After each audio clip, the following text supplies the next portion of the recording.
Que le Seigneur soit béni. Amen. Vraiment, je crois que le Seigneur répand sa grâce sur nous ce matin. T'inspire toutes choses. Je voudrais ce matin aller dans le même sens que mes frères. Parler de tous ceux qui ont l'occasion de partager ici. Et parler ce matin aussi d'un aspect des partages qu'on a reçus par rapport au royaume des cieux. Mais mettre vraiment un zoom sur comment rechercher. Amen.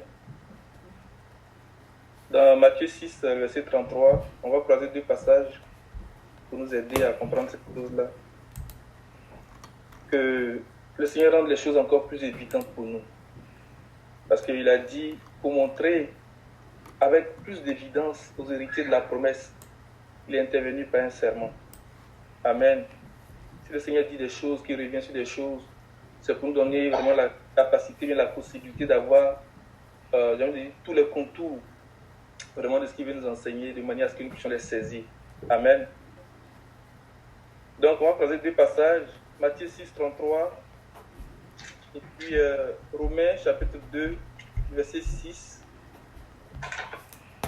au verset 10.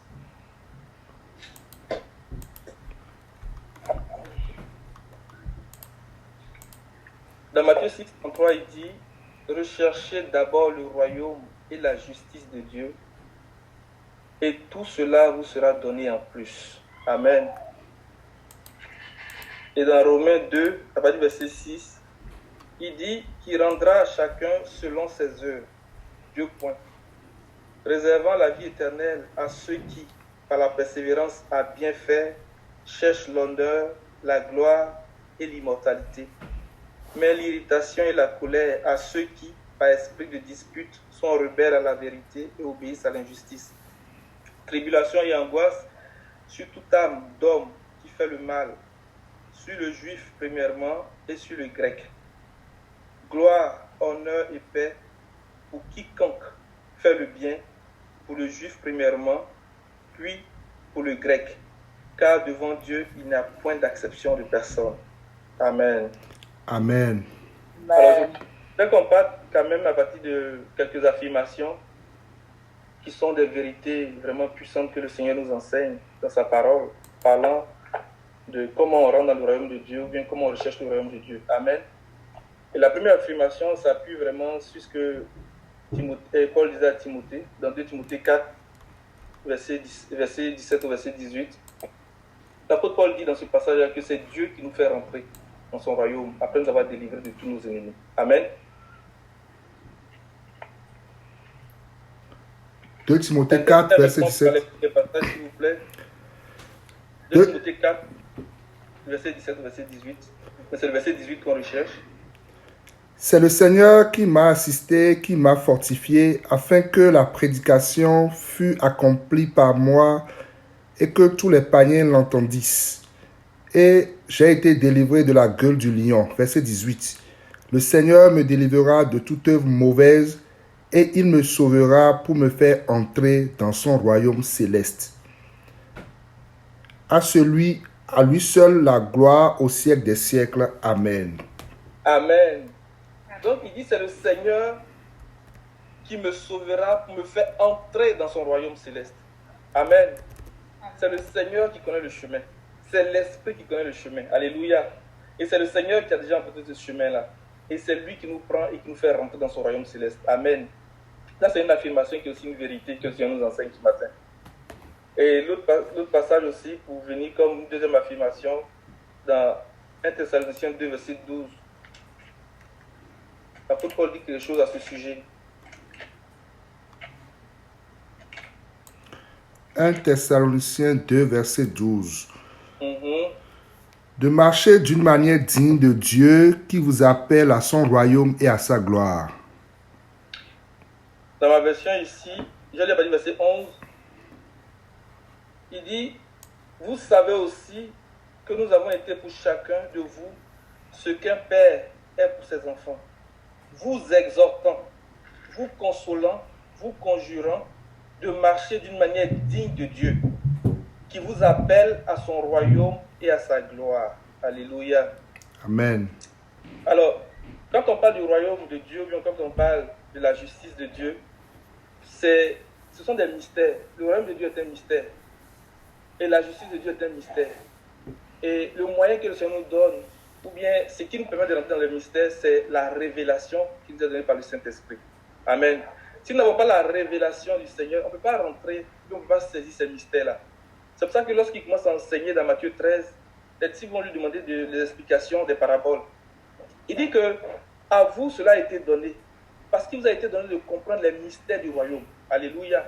C'est vraiment par révélation qu'on saisit les mystères du royaume, mais qu'on saisit le royaume.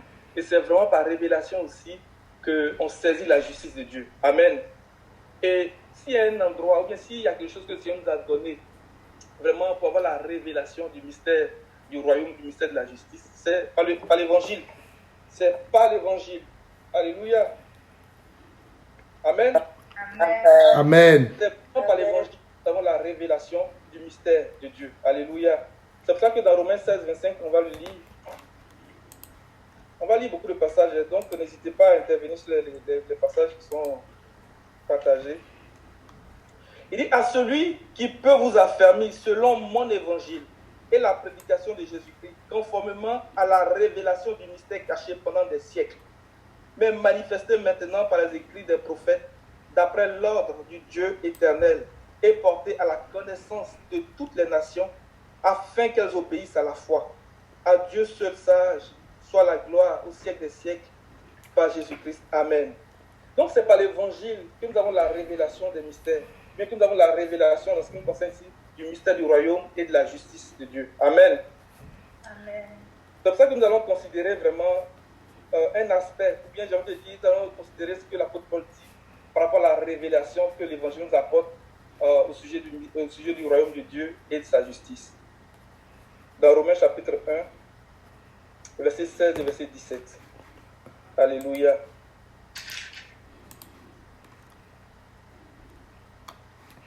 Romains chapitre 1, verset 16. Et 17. Car je n'ai point honte de l'évangile, c'est une puissance de Dieu pour le salut de quiconque croit, du juif premièrement, puis du grec.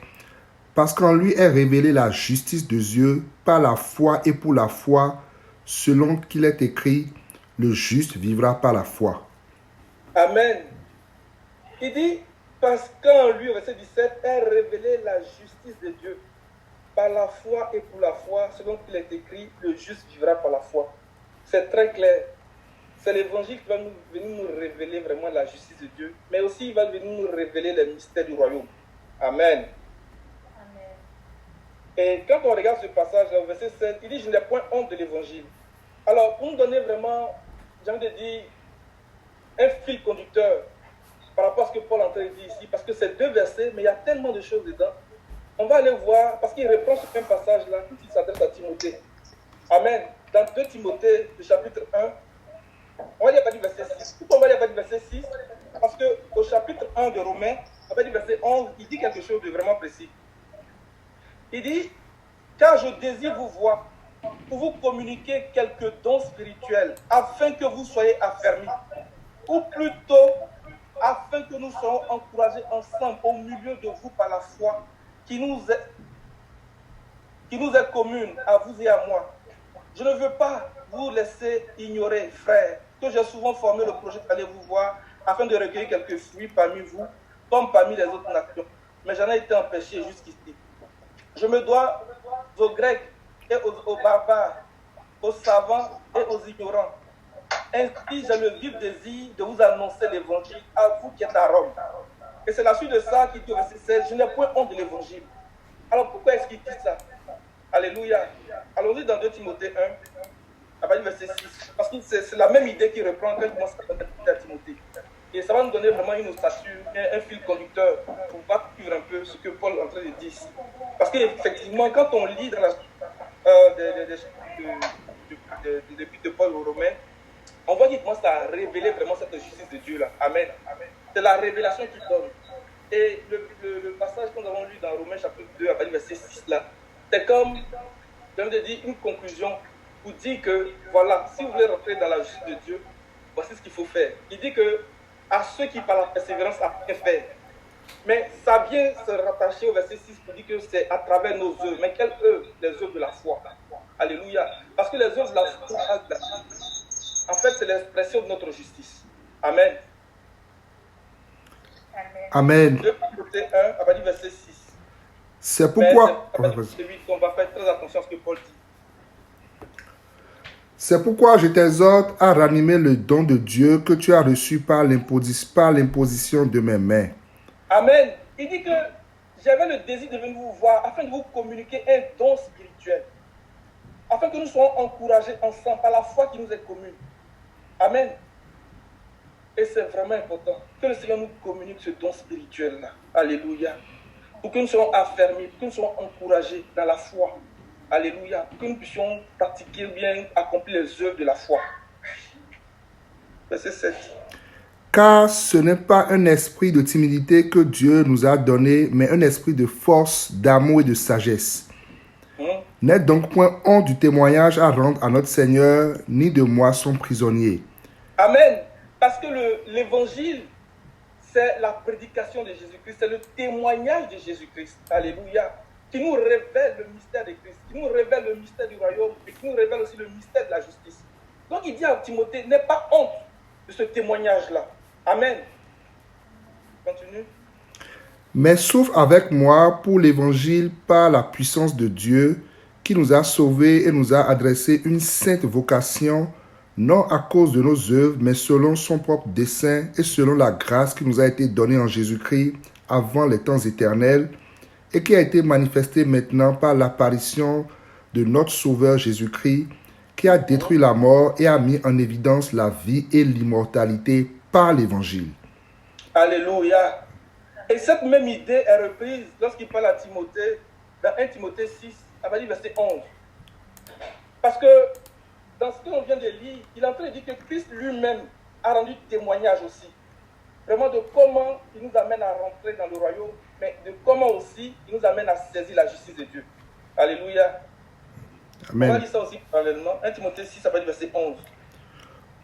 Pour toi, homme de Dieu, fuis ces choses et recherche la justice, la piété, la foi, la charité, la patience, la douceur. Il dit recherche ces choses-là, mais comment? Il dit cherchez d'abord le royaume de Dieu, sa justice.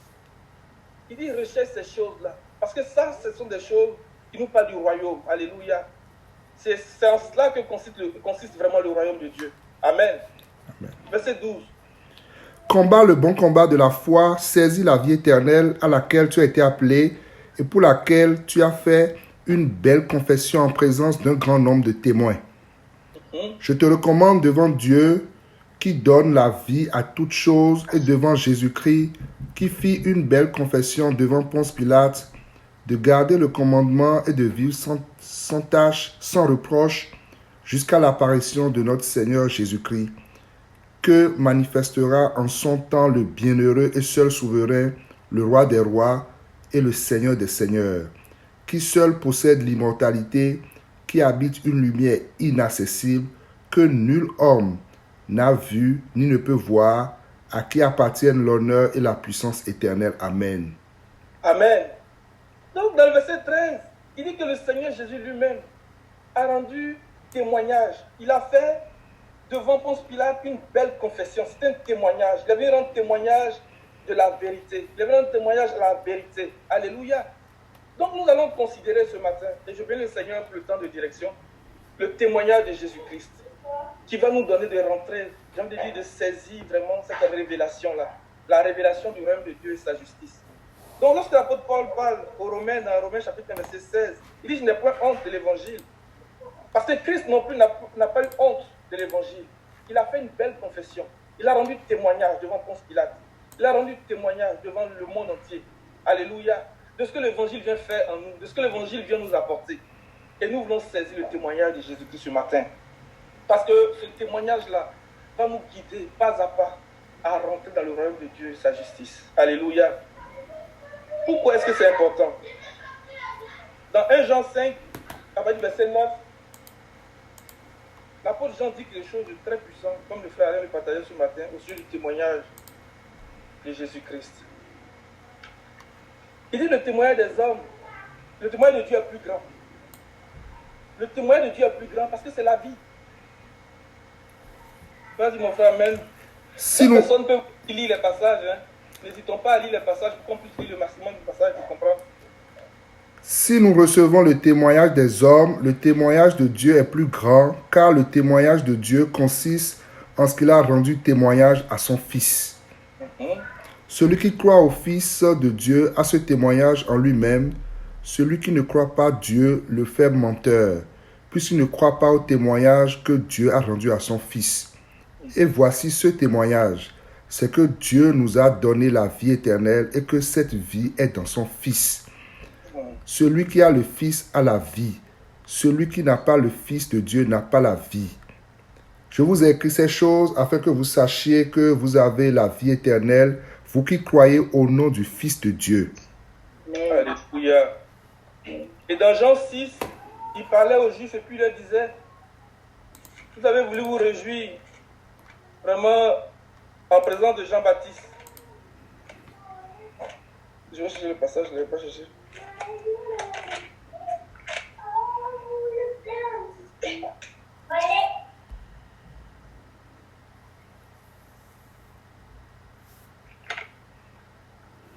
Un instant. Jean 5, pardon, à partir du verset 34. Il dit, pour moi, ce n'est pas d'un homme que je reçois le témoignage, mais je dis ceci afin que vous soyez sauvés. Jean était la lampe qui brûle et qui luit, et vous avez voulu vous réjouir une heure en sa lumière, à sa lumière. Moi, j'ai un témoignage plus grand que celui de Jean, car les œuvres, alléluia, les œuvres que le Père m'a donné d'accomplir, ces œuvres même témoignent que, ces œuvres même que je fais témoignent de moi, que c'est le Père qui m'a envoyé. Et le Père qui m'a envoyé a rendu lui-même témoignage de moi. Vous n'avez jamais entendu sa voix, vous n'avez point vu sa face. Alléluia. Amen. Amen. Alors, nous voulons considérer à travers le passage de Romains chapitre 1 là, vraiment le témoignage de Jésus-Christ. Au verset 17, il dit que parce qu'en lui est révélée la justice de Dieu. Mais c'est Christ qui est la justice de Dieu. Alléluia. C'est lui qui est la justice de Dieu. Alors nous voulons suivre le témoignage de Christ. Nous voulons suivre le témoignage de Jésus-Christ pour vraiment rechercher le royaume des cieux et de saisir la justice du royaume de Dieu. On va lire le passage de 1 Corinthiens 1, verset 30, pour dire que Christ est la justice de Dieu. Amen. Amen. 1 Corinthiens 1, verset 30. Or, c'est par lui que vous êtes en Jésus-Christ, lequel, de par Dieu, a été fait pour nous sagesse, justice et sanctification et rédemption. Afin, comme il est écrit, que celui qui se glorifie dans le Seigneur. Alléluia. Parce qu'en lui est révélée la justice de Dieu par la foi et pour la foi. Selon qu'il est écrit, le juste vivra par la foi. Mais c'est Christ seul qui est juste.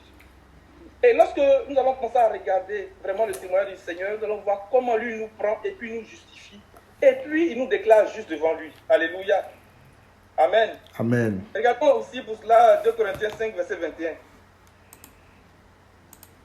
Non, 1 Jean 2, pardon. 1 Jean 2, verset 1.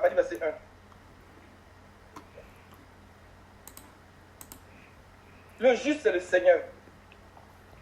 Celui qui est la justice de Dieu, c'est le Seigneur. Alléluia. Mais il veut que nous recevions son témoignage. Parce que dans ce témoignage, il y a la vie.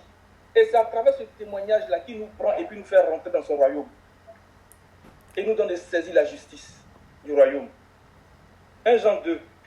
Ce verset de 1 Jean 2 là est vraiment important parce que ça va nous ouvrir la porte à comment est-ce que nous on chemine vraiment dans cette œuvre-là et puis que nous parvenons aussi à la justice du Seigneur et même que nous devenons justice de Dieu. Amen. Mes petits enfants, je vous ai écrit ces choses afin que vous ne péchiez point. Et si quelqu'un a péché, nous avons un avocat auprès du Père, Jésus-Christ le juste. Jésus-Christ le juste. Je reviens encore dans Romains 1, verset 17. Parce qu'en lui est révélée la justice de Dieu par la foi et pour la foi. selon qu'il est écrit, le juste vivra par la foi. Jésus-Christ est le juste. Alléluia. Mais quand tu continues à Jean 2, qu'est-ce qu'il dit? Au verset 2. Il est lui-même une victime expiatoire pour nos péchés, non seulement pour les nôtres, mais aussi pour ceux du monde entier. Alléluia. Il est lui-même une victime expiatoire pour nos péchés, non seulement pour les nôtres, mais aussi pour ceux du monde entier. Les œuvres que le Père m'a donné d'accomplir témoignent d'elles-mêmes. Alléluia. Et lorsque nous saisissons, lorsque nous recevons cette œuvre du Seigneur par la foi, le Seigneur nous fait rentrer dans la justice et nous commençons à cheminer avec lui. Alléluia. Pour que nous aussi devenions justice de Dieu et que nous devenions aussi vraiment des justes, que nous saisissions vraiment la justice du royaume. Amen. Amen. Amen. Alors, le dernier verset de 1 Jean 2 là, est vraiment puissant. Pourquoi? Parce que quand on le croise avec le verset 17 de Romains chapitre 1, il dit que le juste vivra par la foi. Nous savons que, selon la loi, Moïse a dit aux Israélites que celui qui mettra ces paroles en pratique, met cette loi en pratique, vivra par elle. Alléluia. Mais derrière la pratique de la loi, le Seigneur est en train d'enseigner la justice au peuple. C'est pour ça que dans Michée 6, ça va dire verset 8, il va dire, on t'a appris aux hommes ce qu'il fallait pratiquer. Amen. Mais en disant ces choses dans Romains, Paul est en train de nous dire que ce n'est pas par la loi que l'homme est déclaré juste, mais c'est par la foi en Jésus-Christ. Et cela par le moyen de la libération qui se trouve en lui. Donc quand le Seigneur vient et puis il accomplit l'œuvre de la croix, là, il est en train de nous permettre de rentrer dans la justice de Dieu. Alléluia. On va lire tout à l'heure dans Romains 3. On l'a partagé ce matin avec les enfants. J'étais tellement content. Michée 6, pardon. Verset 8. Ah, vas-y, verset 8. On t'a fait connaître, ô homme, ce qui est bien. Et ce que l'Éternel demande de toi, c'est que tu pratiques la justice, que tu aimes la miséricorde et que tu marches humblement avec ton Dieu.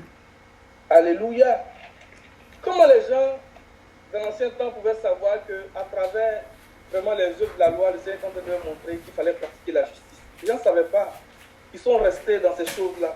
Très peu ont eu vraiment la révélation de ces choses-là. Et ils se sont donnés entièrement au Seigneur. Ils sont rentrés dans la justice du Seigneur par la foi, justement. Amen. On t'a fait connaître aux hommes. Tu peux relire un peu, s'il te plaît, le passage? On t'a fait connaître, ô homme, ce qui est bien, et ce que l'Éternel demande de toi, c'est que tu pratiques la justice, que tu aimes la miséricorde et que tu marches humblement avec ton Dieu. Alléluia. C'est que tu pratiques la justice. C'était par les œuvres de la loi. Mais l'apôtre Paul nous dit ici que c'est par la foi en Jésus-Christ que nous sommes déclarés justes devant le Seigneur. C'est par la foi en Jésus-Christ que nous saisissons la justice du royaume. Amen. Parce que la loi là, cachait quelque chose. La loi était comme un voile qui faisait que les gens n'arrivaient pas à saisir la justice vraiment du Seigneur. Amen. La loi était comme un voile. Donc quand il commence à expliquer ces choses-là, déjà même avant d'aller lire Romains 3, verset 21, on va lire à partir du verset 9. Il dit qu'aucun n'est juste, aucun n'est intelligent, aucun ne cherche Dieu. Amen. C'est vraiment puissant ce que l'apôtre Paul dit ici. Dans Romains 3, à partir du verset 9. On va lire ces choses et puis on va aller au verset 21 pour voir comment nous rentrons dans la justice du Seigneur. Romains 3, verset 9. Ouais. Quoi donc, sommes-nous plus excellents? Nullement. Car nous avons déjà prouvé que tous, juifs et grecs, sont sous l'empire du péché. Selon il est écrit, il n'y a point de juste, pas même un seul. Il n'y a pas de juste, pas même un seul. Continue. Nul n'est intelligent, nul ne cherche Dieu. Tous sont égarés, tous sont pervertis. Il n'en est aucun qui fasse le bien, pas même un seul. Leur gosier est un sépulcre ouvert, ils se servent de leur langue pour tromper. Ils ont sous leurs lèvres un venin d'aspic. Leur lèvre est pleine de malédiction et d'amertume. Ils ont les pieds légers pour répandre le sang. La destruction et le malheur sont sur leur route. Ils ne connaissent pas le chemin de la paix. La crainte de Dieu n'est pas devant leurs yeux. Or, nous savons que tout ce que dit la loi, elle le dit à ceux qui sont sous la loi. Amen. Amen. Aucun n'est juste. Mais il dit que le juste vivra par la foi. Alors, comment on devient juste alors? À partir du verset 21, dans le même chapitre, il commence à expliquer. Mais maintenant, quand la loi est manifestée, la justice de Dieu, à laquelle rend témoignage la loi et les prophètes. Ça veut dire que la loi, là, ou bien l'Ancien Testament, annonçait une justice. Mais cette justice était vraiment voilée. Les gens n'avaient pas la révélation de cette justice-là. Parce que c'est l'évangile, justement, qui vient pour révéler la justice de Dieu par la foi et non par les œuvres de la loi. Amen. Il dit, mais maintenant, sans la loi est manifestée la justice de Dieu, à laquelle rendent témoignage la loi et les prophètes. Justice de Dieu par la foi en Jésus-Christ. Pour tous ceux qui croient, il n'y a point de distinction. Car tous ont péché. Comme le verset qu'on a lu plus haut, Romains 3, verset 10 là. Il n'y a pas même un juste. Il n'y a pas un seul juste. Lorsque le Seigneur battait pour détruire Sodome et Gomorrhe, et que Abraham est en train d'intercéder, il dit, est-ce que si tu trouves 50 justes, tu vas détruire la ville? Il dit, si tu trouves 50 justes, tu ne vas pas détruire la ville. 40, 35, 30. Il faut dire que pour trouver même un seul juste, là, c'est difficile. Mais la Bible dit que c'est parce que le Seigneur voulait sauver l'autre qu'il a pris l'autre par la main pour le faire sortir. Il n'y avait pas un seul juste. C'était la situation de l'homme, c'est la situation de l'humanité avant le Seigneur. Et le Seigneur a donné la loi au peuple pour les amener à pratiquer la justice. Mais c'était voilé. Ils n'ont pas compris ces choses-là. Très peu d'entre eux ont compris parce qu'ils avaient la foi. Et comment ils ont eu la foi? L'esprit de sagesse et de révélation. Parce qu'ils avaient le témoignage du Seigneur, le témoignage de Jésus-Christ. Je reprends le verset 22. Justice de Dieu par la foi en Jésus-Christ. Pour tous ceux qui croient, il n'y a point de distinction. Car tous ont péché et sont privés de la gloire de Dieu. Ils sont gratuitement justifiés par sa grâce, par le moyen de la rédemption. Par le moyen de la libération qui est en Jésus. Regardez bien le verset 25. C'est lui que Dieu a destiné par son sang à être, pour ceux qui croiraient, une victime propitiatoire. Ça nous fait penser au passage de 1 Jean 2, le verset 2. On dit que c'est lui que Dieu a donné, afin de montrer sa justice. Donc il va venir révéler sa justice maintenant à travers l'œuvre du Seigneur. Alléluia. C'est pour ça qu'il nous faut saisir d'abord cette œuvre-là. Amen. Pour rentrer dans la grâce, pour rentrer dans la justification du Seigneur. Parce qu'il avait laissé impunis les péchés commis auparavant, au temps de sa patience, afin, dis-je, de montrer sa justice dans le temps présent, de manière à être juste, tout en justifiant celui qui a la foi en Jésus. Alléluia. Amen. Amen. Amen. Est-ce que ça va? Est-ce qu'on se suit un peu? Amen. Amen. Amen. Alors, le verset 17 est vraiment puissant. Il dit que le Seigneur est le seul juste, et c'est lui la justice de Dieu. Mais lorsque nous saisissons vraiment l'œuvre du Seigneur, lorsque nous croyons en lui, il nous fait rentrer dans cette justice du Seigneur-là. Et maintenant, regardez 2 Corinthiens 5, à partir du verset 21. Ce qui va se passer pour nous. Comment la foi vient nous faire rentrer dans ces choses-là? Il dit par la foi et pour la foi. Donc comment la foi, le fait de croire à ça, comment ça nous fait rentrer dedans? 2 Corinthiens 5, on va lire 2 Corinthiens 5, verset 21. Celui qui n'a point connu le péché, il a fait devenir péché pour nous, afin que nous devenions en lui justice de Dieu. Alléluia. Donc, afin que nous devenions en lui justice de Dieu par la foi. Donc, par la foi, nous devenons justice de Dieu. Mais ce n'est pas fini. Il faut que nous demeurions dans cette foi-là et que nous pratiquions les œuvres de la foi pour que nous allions saisir la justice. Alléluia. Donc, le Seigneur nous prend. Lorsque nous acceptons vraiment l'œuvre du Seigneur à la croix, il dit que nous devenions en lui justice de Dieu. Mais ce n'est pas fini. Il nous faut demeurer dans cette foi-là et pratiquer les œuvres de la foi. Alléluia. Donc le raisonnement dans lequel l'apôtre Paul est, à partir du verset 18, il commence à montrer vraiment, j'ai envie de dire, les œuvres de l'injustice, et puis il fait ressortir les œuvres de la justice. Or les œuvres de la justice, là, ce n'est rien d'autre que les œuvres de la foi. Lorsqu'il vient au verset 6, dans Romains chapitre 2, verset 6, dans Romains, à partir du verset 6, il dit qu'il rendra à chacun selon ses œuvres. 2 points. Et puis il fait une distinction entre les œuvres de la justice et puis les œuvres de l'injustice, bien les œuvres de l'iniquité. Pourquoi est-ce qu'à travers le verset 6 de Romains 2, là, il est en train de parler des œuvres, il est en train de parler de la justice? Regardons 1 Samuel 26, verset 23.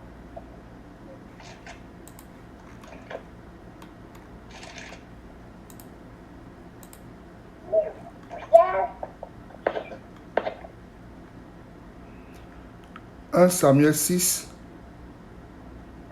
verset 23. c'est arrêté ici au verset 21. 1 Samuel 26. 1 Samuel 26.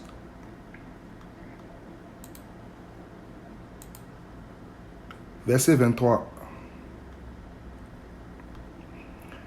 L'Éternel rendra à chacun selon sa justice et sa fidélité, car l'Éternel t'avait livré aujourd'hui entre mes mains, et je n'ai pas voulu porter la main sur loin de l'Éternel.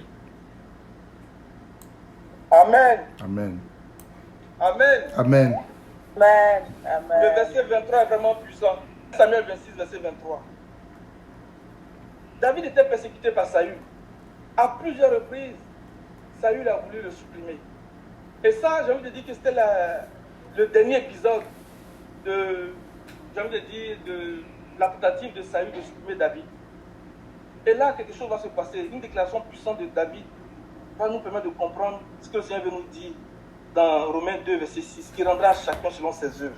Je vais reprendre dans ma version seconde 21. Il dit, l'Éternel traitera chacun en fonction de sa justice et de sa fidélité. En effet, il t'avait livré aujourd'hui entre mes mains, et je n'ai pas voulu porter la main sur celui que l'Éternel a désigné par onction. Verset 24. Tout comme aujourd'hui, ta vie a eu beaucoup de valeur à mes yeux, ma vie aura beaucoup de valeur aux yeux de l'Éternel et me délivrera de toute détresse. Alléluia. À travers les œuvres de la justice, voici ce que le Seigneur fait pour nous. À travers les œuvres de la justice, il dit les œuvres de la foi, le Seigneur va nous délivrer de tous nos ennemis, de toutes nos détresses. Amen. Amen. Verset 25. Saül dit à David, sois béni, mon fils David, tu réussiras dans tes entreprises. David poursuivit son chemin et Saül s'en retourna chez lui. Alléluia. Et donc ce matin, vraiment, je voudrais qu'on s'inscrive vraiment dans cette pensée-là, de la pratique des œuvres, vraiment de la foi, pour dire les œuvres de la justice. Et la définition qui nous est donnée à travers Romains 2, verset 6, vraiment des œuvres de la foi, c'est vraiment verset 7. Il dit, réservons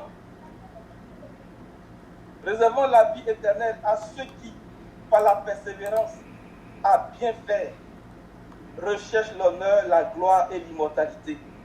Donc s'il y a une définition qu'on peut donner des œuvres de la foi, c'est vraiment que les œuvres de la foi, c'est notre justice et notre fidélité, qui se traduisent vraiment par notre persévérance à bien faire, en recherchant l'honneur, la gloire et l'immortalité.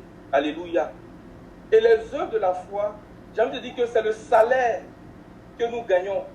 Et ce salaire n'est rien d'autre que notre justice. Amen. C'est pour ça que dans le chapitre 4 de Romains, l'apôtre Paul va partir de l'histoire d'Abraham. Il dit, qu'est-ce que Abraham a obtenu par ses propres efforts?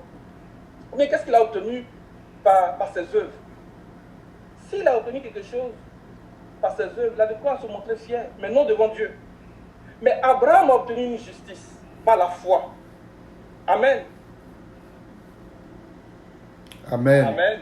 Amen. Amen. Est-ce que vous voyez un peu l'image? C'est comme lorsque nous travaillons. Lorsque nous travaillons, nous recevons un salaire. Et le salaire est déposé dans notre compte. Amen. On prend ça et puis on revient dans le cadre de la foi et des œuvres de la foi. Lorsque nous avons la foi en Dieu, ou bien la foi en Christ, il y a un salaire qui nous est imputé. Et c'est la justice. Alléluia. Amen. Alors on est dans Romains chapitre 4. Et le chapitre de Romains 4 là explique vraiment comment est-ce que les œuvres de la foi vraiment nous donnent la justice. C'est le salaire que nous avons. C'est la rémunération que nous avons du Seigneur. Il y a 25 versets, on va les parcourir à un premier niveau en considérant l'histoire d'Abraham, mais à un deuxième niveau en considérant qu'à travers cette histoire, c'est en train de parler de Christ. Comment Christ, par l'œuvre qu'il a fait, non seulement la justice est imputée à son compte, mais aussi pour nous qui croyons en lui, cette justice-là nous est imputée. Alléluia. Dans Romains 4, à partir du verset 1. Que dirons-nous donc?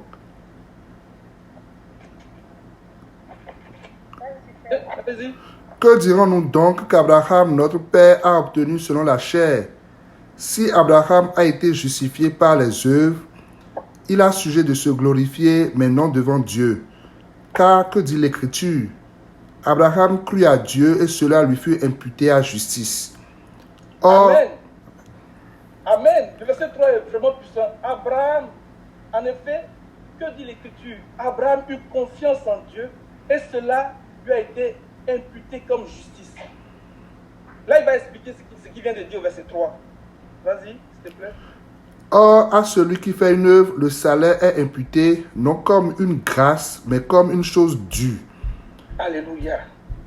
Et à celui qui ne fait point d'œuvre, mais celui qui croit en celui qui fait justice l'impie, sa foi lui est imputée à justice. Amen. La rémunération que nous obtenons du Seigneur nous vient vraiment de notre foi. Amen. Il dit que la foi en Christ nous est imputée à justice. C'est comme l'argent qui est déposé dans notre compte parce que nous faisons un travail. Amen. Amen. Est-ce que c'est clair? Amen. Continue mon frère. Verset 6. De même, David exprime le bonheur de l'homme à qui Dieu impute la justice sans les œuvres. Heureux ceux dont les iniquités sont pardonnées et dont les péchés sont couverts. Heureux l'homme Ça, c'est à... la justification. Tu n'as rien fait, tu as cru, tu es justifié. Ils sont gratuitement déclarés quoi? Bien justifiés par le moyen de la libération du tout en Jésus-Christ. Je n'ai rien fait, mais j'ai cru. Le Seigneur me justifie en partant. Mais maintenant que je rentre vraiment dans cette justice-là, je commence à travailler, je commence à pratiquer les œuvres de la foi. Et à mesure que je pratique les œuvres de la foi, le salaire qui s'attache à ça, c'est de la justice qui s'attache à ça, m'est imputé. Alléluia. Et comme le frère allait le partager, là, le passage qui dit que c'est la justice qui délivre de la mort. Donc s'il y a beaucoup de justice dans mon compte, mais je vais avoir beaucoup d'argent, mais je vais pouvoir être délivré de la mort. Est-ce qu'on comprend? Amen. Amen. La justice délivre de la mort. Donc, mais il faut de la justice dans mon compte. S'il n'y a pas de justice dans mon compte, comment je vais délivrer de la mort? Alléluia. Vas-y mon frère. Heureux ceux dont les iniquités sont pardonnées, dont les péchés sont couverts. Verset 8. Heureux l'homme à qui le Seigneur n'impute pas son péché.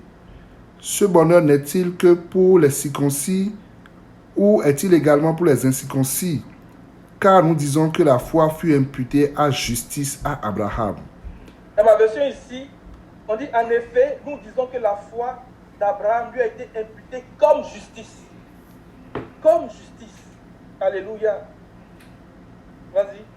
Comment donc lui fut-elle imputée? Était-ce après ou avant sa circoncision? Il n'était pas encore circoncis, il était incirconcis. Et il reçut le signe de la circoncision comme sceau de la justice qu'il avait obtenu par la foi quand il était incirconcis, afin d'être le père de tous les incirconcis qui croient, pour que la justice leur fût aussi imputée. Et le Amen. père... Ça c'est vraiment important. Parce que quand nous allons aller saisir vraiment l'œuvre de la croix, à travers ce chapitre-là, nous allons aller à un autre niveau pour regarder vraiment que le Seigneur est en train d'annoncer les souffrances de Christ. Il est en train d'annoncer l'œuvre de la croix. Lorsque nous saisissons l'œuvre de la croix, parce que nous croyons, il dit cette œuvre-là aussi a été imputée à notre compte comme justice. C'est vraiment important ce qu'il est en train de dire ici. Là. Amen. Amen. Il dit que lorsqu'il a cru, il dit qu'il a reçu la justice comme un sceau, comme un gage, comme un acompte. Alléluia. Comme un acompte, comme une partie vraiment de toute la justice qui va venir nous délivrer totalement de la mort. Amen.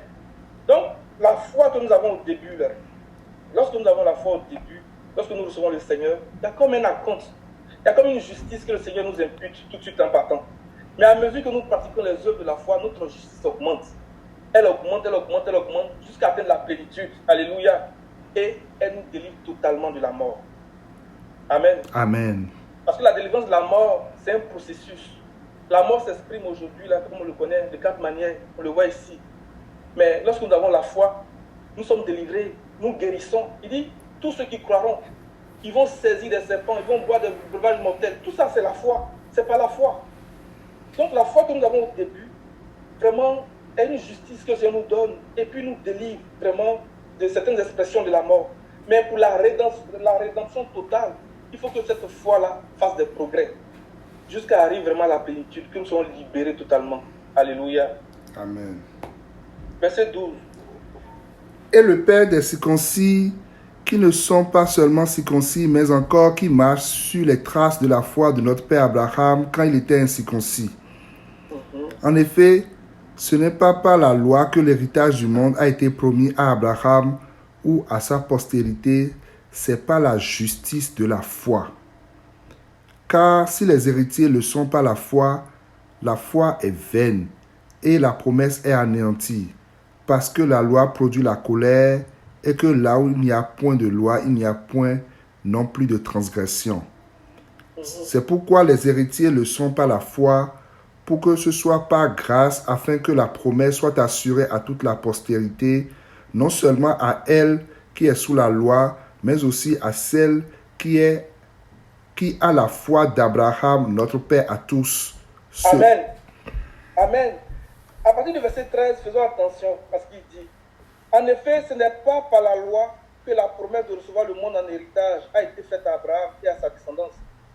Le monde qui doit être reçu en héritage, là, ça là, ce même passage, mais cette même idée a été dite au sujet du Seigneur Jésus lui-même dans le psaume 2, verset 7 au verset 12.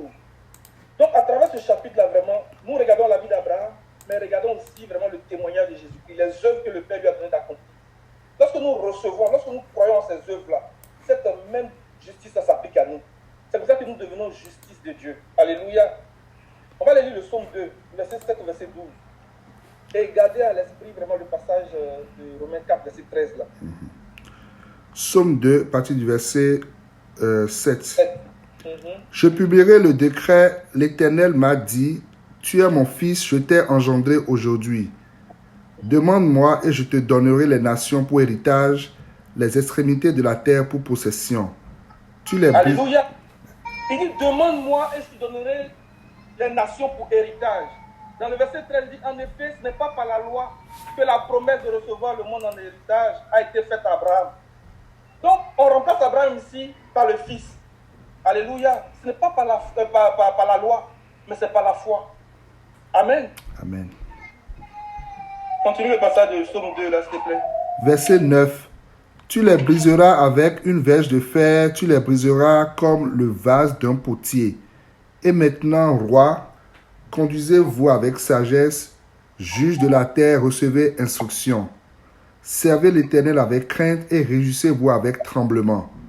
Baissez le Fils de peur qu'il ne s'irrite et que vous ne périssiez dans votre vie, car sa colère est prompte à s'enflammer. Heureux tous ceux qui se confient en lui. Amen. Amen. Parce que la promesse de recevoir le monde en héritage n'a pas été faite par les œuvres de la loi, mais par les œuvres de la foi. Et parce que nous croyons en Christ, il dit que nous aussi, cette justice-là nous est imputée. Alléluia. On va continuer dans Romains 4 à partir du verset, c'est le verset 16 qu'on avait fini. En effet, Oui. Abraham est notre père, comme cela est d'ailleurs écrit. Je t'ai établi père d'un grand nombre de nations. Et le Seigneur dit, me voici, moi et les enfants que tu m'as donnés. Alléluia. Mais les enfants que tu m'as donnés, comment? C'est par la parole. C'est par la parole du Seigneur. Alléluia. Amen. Le Seigneur est notre Père. Et il veut nous conduire à la gloire. Hébreux 2. Il veut nous conduire à la gloire. Me voici, moi, les enfants que tu m'as donnés. Amen. Continue, mon frère, s'il te plaît. Verset 17. Selon qu'il est écrit, je t'ai établi père d'un grand nombre de nations. Il est notre Père devant celui auquel il a cru, Dieu qui donne la vie aux morts et qui appelle les choses qui ne sont point comme si elles étaient. Alléluia. Continue. Espérant qu'en toute espérance, il crut, en sorte qu'il devient Père d'un grand nombre de nations, selon ce qu'il avait été dit. Telle sera ta postérité. Et sans faiblir dans la foi, il ne considéra point que son corps était déjà usé, puisqu'il avait près de 100 ans et que Sarah n'était plus en état d'avoir des enfants. Il ne douta point par incrédulité au sujet de la promesse de Dieu, mais il fut fortifié par la foi, donnant gloire à Dieu et ayant la pleine conviction que ce qu'il promet, il peut aussi l'accomplir. C'est pourquoi, Amen. c'est pourquoi cela lui fut imputé à justice. Amen. Amen. Ce bout de portion que tu viens de lire, là, du verset 17 au verset 22, là, on va le transposer vraiment dans l'œuvre que Christ a accomplie pour nous. Le verset 21 dit, car le verset 20 dit, il n'a pas douté par incrédulité de la promesse de Dieu, mais il a été fortifié par la foi et il a rendu gloire à Dieu. Alors on dit dans Marc 14, verset 33, verset 14, pour nous rappeler un peu le contexte de la crucifixion. Et Luc 22, verset 44, t'as pas dit verset 44.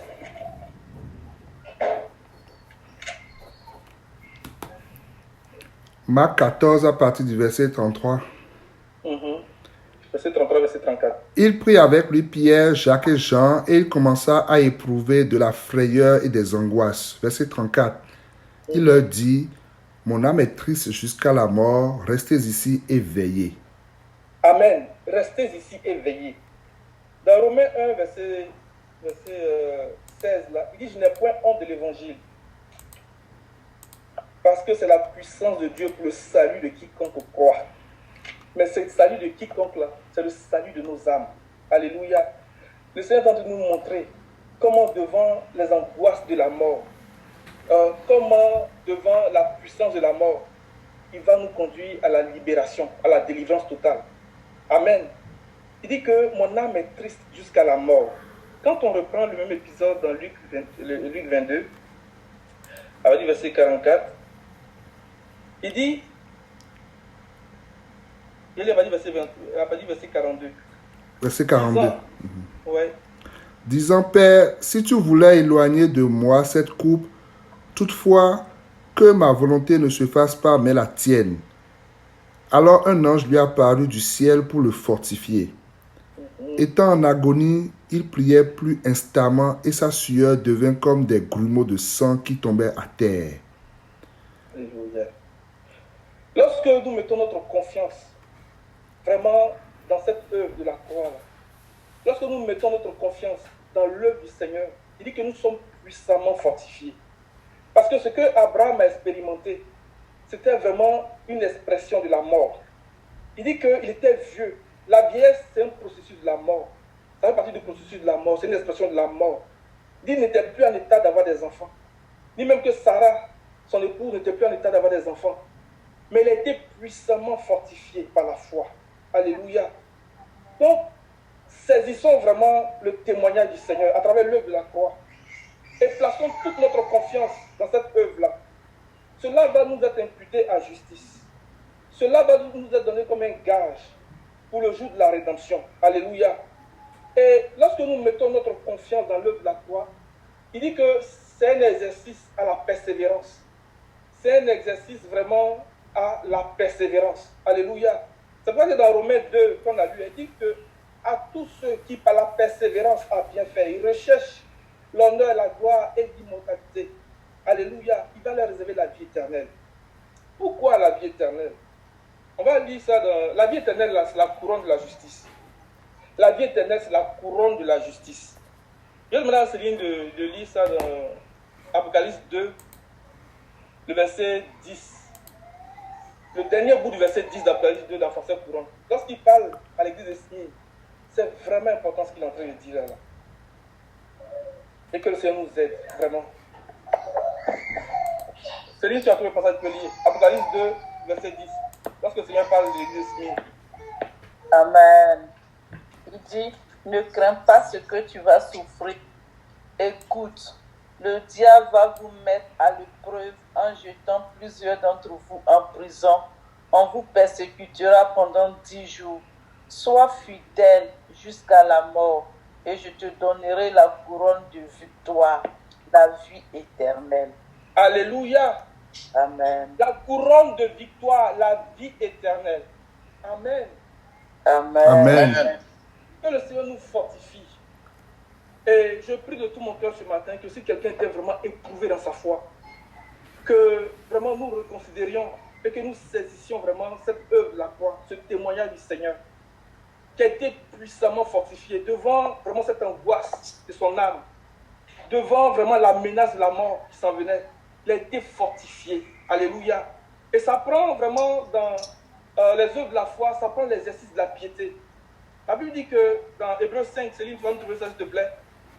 Il dit que dans cet épisode-là, il a prié, il a crié à Dieu avec de grands cris, avec des larmes de supplication sur les œuvres de la foi. Parce qu'il croit en celui qui peut délivrer de la mort. Il n'y a que Dieu seul qui peut délivrer de la mort. Il a mis toute sa confiance en Dieu et il a crié. Donc ça nous prend la prière, ça nous prend la persévérance. C'est pas facile, c'est difficile au contraire. Mais lorsque nous mettons toute notre confiance en Christ, nous sommes fortifiés. Et cela s'ajoute vraiment à notre justice. Ça augmente notre justice. Amen. Amen. Céline, si tu as trouvé. Hébreux 5 à partir. Hébreux combien? 5. Hébreux 5. À partir du verset 7. Amen. Il dit, durant sa vie terrestre, Jésus adressa des prières et des supplications, accompagnées de grands cris et de larmes, à Dieu qui pouvait le sauver de la mort. Et Dieu l'exauça à cause de sa soumission. Amen. Alléluia. Amen. Amen. Et bien qu'il fût fils, l'obéissance par les choses qu'il a souffert. C'est pour ça que l'apôtre Paul commence à parler aux Romains. Il dit que j'ai été appelé à être apôtre pour conduire les hommes à l'obéissance de la foi. Mais l'obéissance de la foi, là, c'est ça qu'on voit à travers la vie d'Abraham. C'est l'obéissance de la foi. Le Seigneur a dit, quitte ton pays, ta patrie, ta famille, pour un pays que je vais te montrer. C'est l'obéissance de la foi. Et lorsqu'il se révèle à Isaac, il dit que reste dans le pays que je te montre là. Parce que je vais accomplir la promesse que j'ai faite à ton père Abraham. Parce que Abraham a obéi à mes ordres, à mes commandements, à mes lois. C'est l'obéissance de la foi. Donc dans la foi, là, il y a tout ça. Ça vient d'abord par la parole de Dieu, mais c'est aussi obéir vraiment aux commandements et aux lois du Seigneur. Et lorsque nous sommes en train d'obéir, en train de faire ces choses-là, il dit que nous sommes en train de pratiquer les œuvres vraiment de la foi. Alléluia. Et cela nous est imputé à justice. Ça s'ajoute dans notre compte. Ça s'ajoute dans notre compte. Jusqu'à un moment donné, là, on va être libéré vraiment de la puissance de la mort. Amen. Amen. Amen. Dans Romains 4, on revient. On lit le verset 22, le verset 22 au verset 25. Faites attention au verset 25. Romains 4, verset 22. Mhm. C'est pourquoi cela lui fut imputé à justice. Mais ce n'est pas à cause de lui seul qu'il est écrit que cela lui fut imputé à justice. C'est encore à cause de nous, à qui cela sera imputé, à nous qui croyons en celui qui a ressuscité des morts, Jésus notre Seigneur. Amen. Il parle d'Abraham et puis il revient. Il dit, mais ce n'est pas à cause de lui seulement, mais c'est à cause de nous. Donc, à travers les souffrances d'Abraham, le Seigneur est en train de nous montrer comment, lorsque nous recevons vraiment l'œuvre de la foi, nous acceptons le Seigneur, cela aussi nous est imputé à justice. Tu vas relire encore, parce que c'est vraiment puissant. Il dit que ce n'est pas à cause de lui seulement, mais c'est à cause de nous aussi. Parce que comment nous devenons justice de Dieu. Alléluia. Parce que comment le Seigneur nous déclare juste devant lui. C'est pourquoi cela lui fut imputé à justice. Mais ce n'est pas à cause de lui seul qu'il est écrit que cela lui fut imputé. C'est encore à cause de nous, à qui cela sera imputé, à nous qui croyons en celui qui a ressuscité des morts, Jésus-Christ, Jésus notre Seigneur, lequel a été livré pour nos offenses et est ressuscité pour notre justification. Alléluia. Je bénis le Seigneur vraiment. Je bénis vraiment le Seigneur pour l'œuvre de la croix. Je bénis le Seigneur pour le moyen de la rédemption qui se trouve en lui. Je bénis le Seigneur pour la résurrection qui nous donne la justification en lui. Alléluia. Or, ce n'est pas pour lui seulement qu'il est écrit que la foi a été portée à son compte. Mais c'est aussi pour nous. Elle sera portée à notre compte, puisque nous croyons en celui qui a ressuscité Jésus notre Seigneur. Lui qui a été donné à cause de nos fautes. On revoit ici le passage de Romains 3, verset 25, et 1 Jean 2, verset 2. C'est lui qui a été donné à cause de nos fautes et qui est ressuscité à cause de notre justification. Alléluia. Amen. Les œuvres de la foi, là, c'est notre justice. En persévérant, vraiment à faire le bien.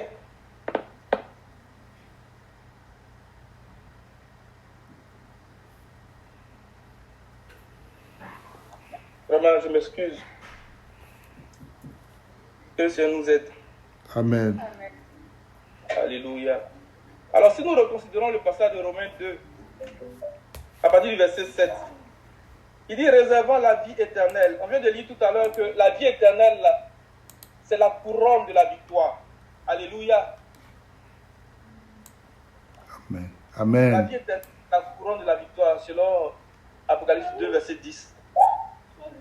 Il dit réservant la vie éternelle à ceux qui, par la persévérance à bien faire, cherchent l'honneur, la gloire et l'immortalité. Alors, cherche l'honneur, la gloire et l'immortalité. Comment on cherche? Il dit par la persévérance à bien faire. Mais comment on fait le bien si on n'est pas instruit? Si on n'a pas le discernement de ce qui est bien et de ce qui est mal?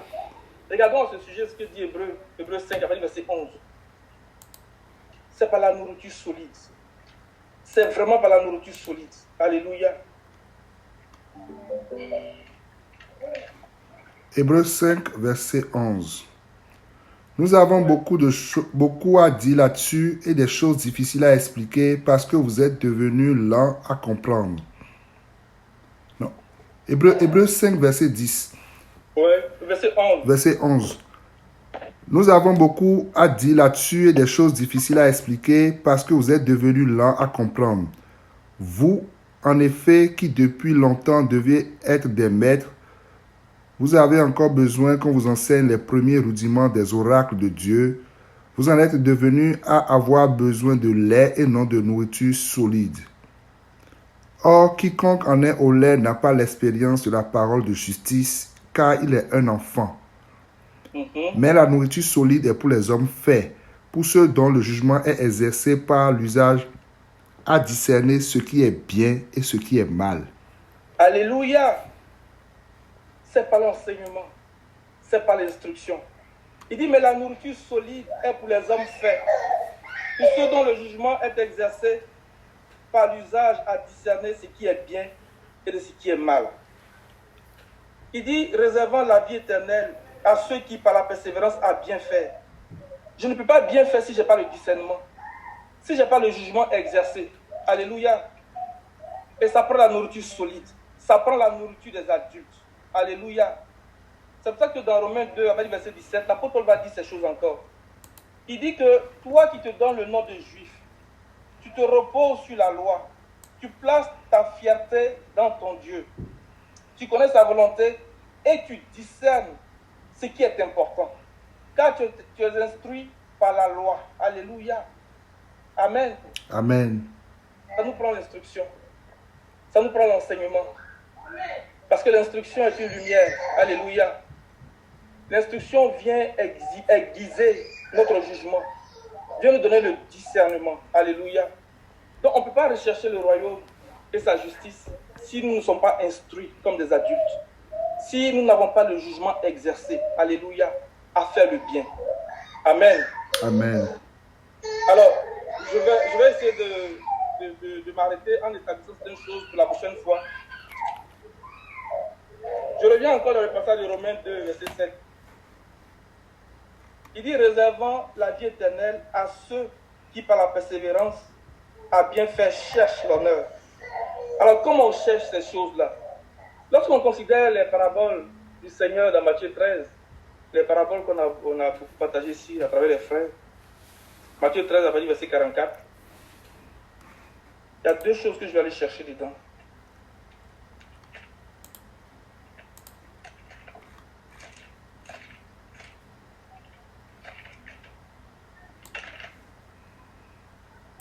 Matthieu 13, verset 44. Verset 44 et verset 45. Verset 46. Le royaume des cieux est encore semblable à un trésor caché dans un champ. L'homme qui l'a trouvé le cache et dans sa joie, il va vendre tout ce qu'il a et achète ce champ. Verset 45. Le royaume des cieux est encore semblable à un marchand qui cherche de belles perles. Il a trouvé une perle de grand prix et il est allé vendre tout ce qu'il avait et l'a acheté. Amen. Amen. Il dit le royaume des cieux est semblable à un trésor. Et Colossiens 2, le verset 3 nous dit que Christ est le mystère de Dieu, en qui sont cachés tous les trésors de la connaissance et de la révélation de l'intelligence. Amen.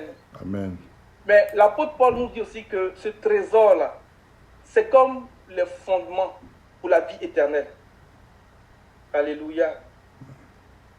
On va aller lire Colossiens 2, verset 1, verset 3. Et puis, on va lire aussi 1 Timothée 6, verset 18 au verset 19. Pour établir ces deux choses-là. Colossiens 2, verset 1.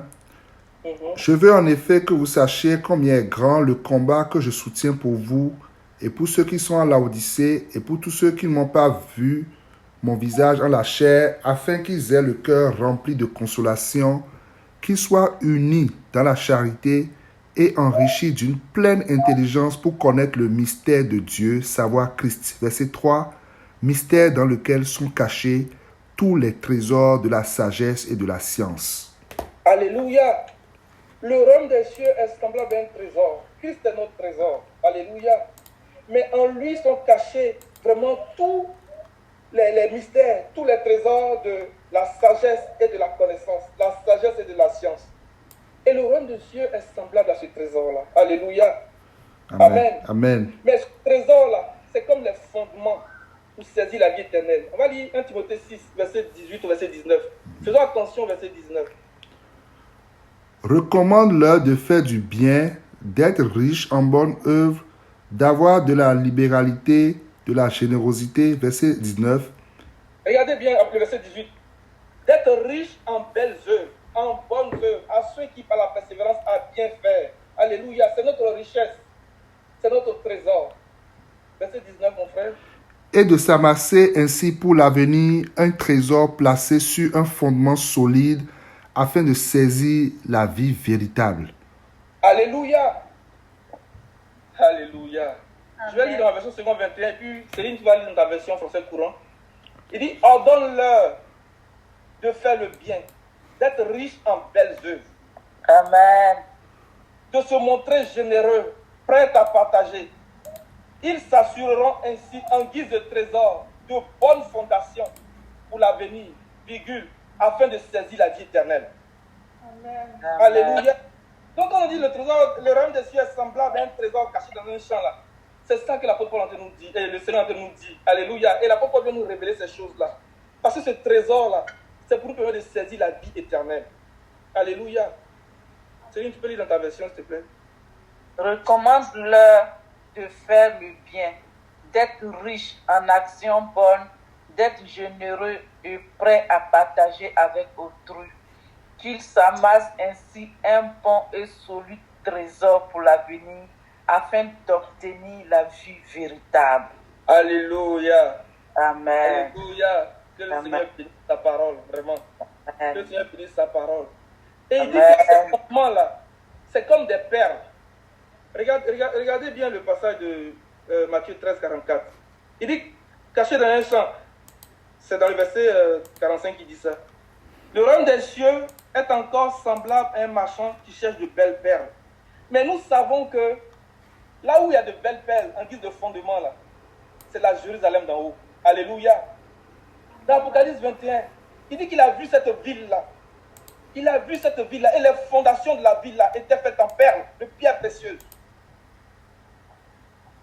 Est-ce qu'on comprend ce qui se passe là? Amen. Amen. Amen. Alléluia. Amen. Faisons attention au passage de 1 Timothée 6, là, verset 18, verset 19, là. Et mettons-le en lien avec Apocalypse chapitre 21. On va les lire quelques bouts.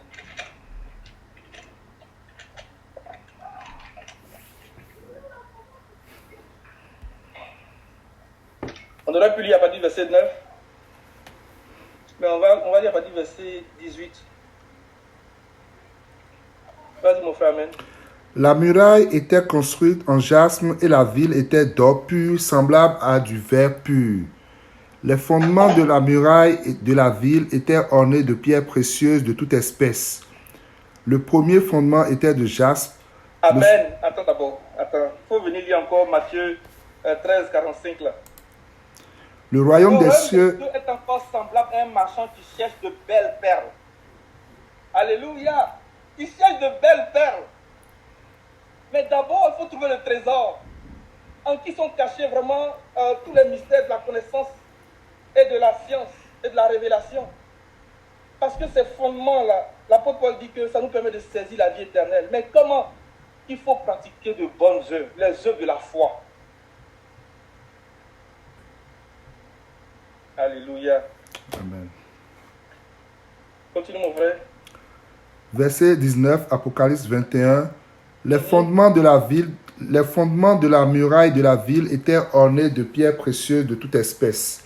Le premier fondement était de jaspe, le second de saphir, le troisième de calcédoine, le quatrième d'émeraude, le cinquième de sardonis, le sixième de sardoine, le septième de chrysolite, le huitième de béryl, le neuvième de topaze, le dixième de chrysoplasme, le onzième d'hyacinthe, le douzième d'améthyste.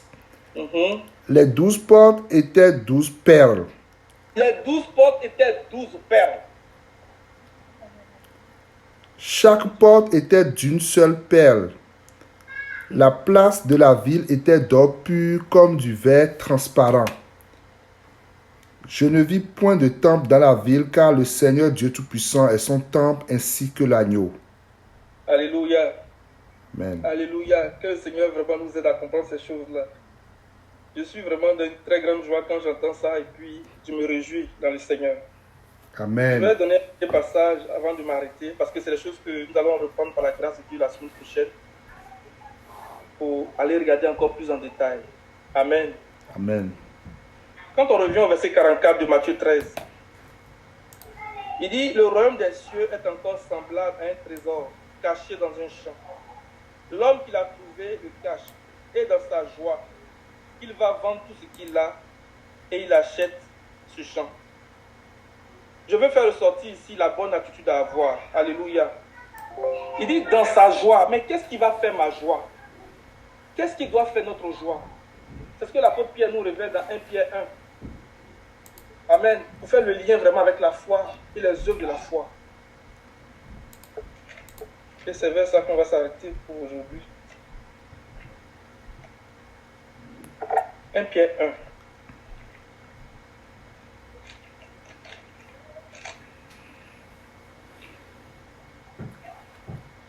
À partir du verset 3. Mais faisons attention au verset 6. C'est le verset 6 qui vient comme nous éclairer, pour nous dire que à travers tout ça là, vas-y mon frère. Béni soit Dieu le Père de notre Seigneur Jésus-Christ, qui, selon sa grande miséricorde, nous a régénérés pour une espérance vivante par la résurrection de Jésus-Christ d'entre les morts. Pour on a vu tout à l'heure que c'est par la résurrection que nous avons la justification. Amen. Continuons. Pour un héritage qui ne peut ni corrompre, ni souiller, ni flétrir, lequel vous est réservé dans les cieux, à vous qui, par la puissance de Dieu, êtes gardés par la foi pour le salut, prêt à être révélé dans les derniers temps. Verset 6. La foi vient nous garder. C'est puissant comme déclaration. Il dit, à vous qui êtes gardés par la foi. À vous qui êtes gardés par la foi. Que la foi soit notre gardien. Amen.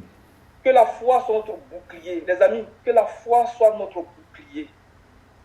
Vraiment, la Bible dit que avant que la foi ne soit révélée, Israël était gardé par la loi. Et la loi était comme un pédagogue, était comme un guide pour les conduire à Christ. Alléluia. Mais nous aussi, la foi qui nous garde, la foi qui est notre gardien, qu'il soit un pédagogue pour nous, vraiment qu'il soit un guide pour nous conduire vraiment à Christ, qui est ce trésor-là. Alléluia. Parce qu'en lui sont cachés vraiment tous les trésors. Ces trésors qui sont des belles perles. Ces trésors qui sont les fondations de la ville. Alléluia. Que la foi soit notre bouclier. Vraiment, que la foi soit notre bouclier. Continue mon frère. Regarde le verset 6. C'est là ce qui fait votre joie, quoique maintenant, puisqu'il le faut, vous soyez attristés pour un peu de temps par diverses épreuves, afin que l'épreuve de votre foi, plus précieuse que l'or périssable, qui cependant est éprouvé par le feu, ait pour résultat la louange, la gloire et l'honneur lorsque Jésus-Christ apparaîtra. On voit bien ici Romains 2, verset 7, dans le verset 7 de 1 Pierre 1. Mais il dit, c'est là ce qui fait votre joie. Alléluia. C'est là ce qui fait votre joie. Le royaume des cieux est semblable à un trésor qui est caché dans un champ. Celui qui l'a trouvé, dans sa joie, il va vendre tout ce qu'il a.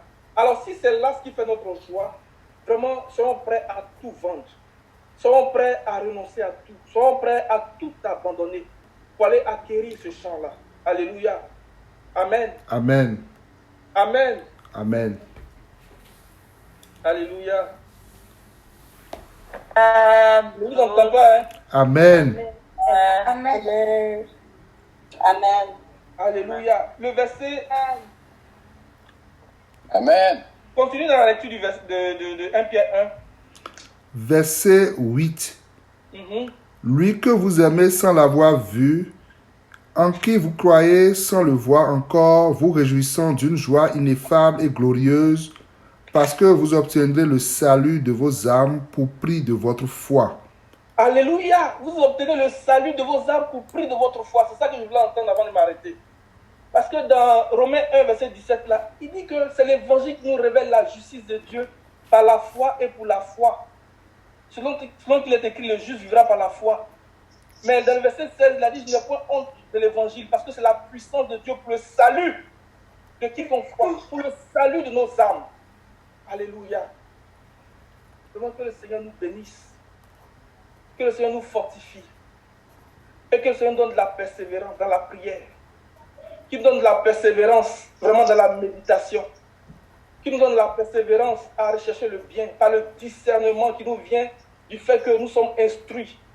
Vraiment, nous sommes nourris de la parole des adultes qui vient pour aiguiser notre jugement, qui vient pour aiguiser notre discernement, pour que nous sachions ce qui est important, pour que nous sachions ce qui est bien et que nous pratiquions le bien.